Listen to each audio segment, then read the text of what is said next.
যে প্রচারণা করা হচ্ছে অন্যায় ভাবে, মিথ্যা ভাবে, অসত্য ভাবে যে বাংলাদেশের এই বিএনপি তারা ইসলাম ধর্মে বিশ্বাস করে না,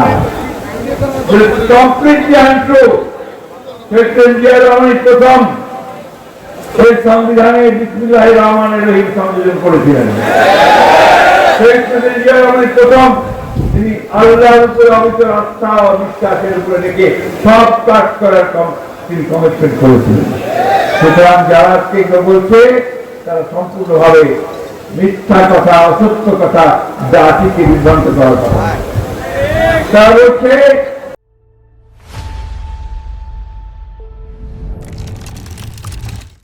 যে বিএনপি নাকি ক্ষমতা যাওয়ার জন্য সব মিথ্যা কথা বলে। আপনারা তো কিছু মনে করবেন না, এই কথাগুলো আমি বলতে চাইনি, কিন্তু বাধ্য হয়ে আমাকে বলতে হচ্ছে যে আপনারা এই দেশ যেন স্বাধীন না হয় তার জন্য আপনারা কাজ করেছেন, হত্যা করেছেন, গণহত্যার সঙ্গে অংশ নিয়েছেন।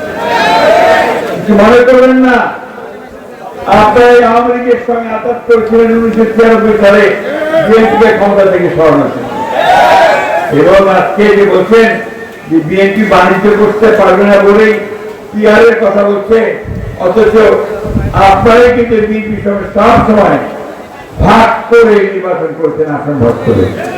অতীতের কথা ভুলে গেলে চলবে না, এগুলো বাস্তবতা। তাই আজকে হঠাৎ করে আপনারা এই আন্দোলনের প্রথম দিকে আপনারা দেখতে পাই না।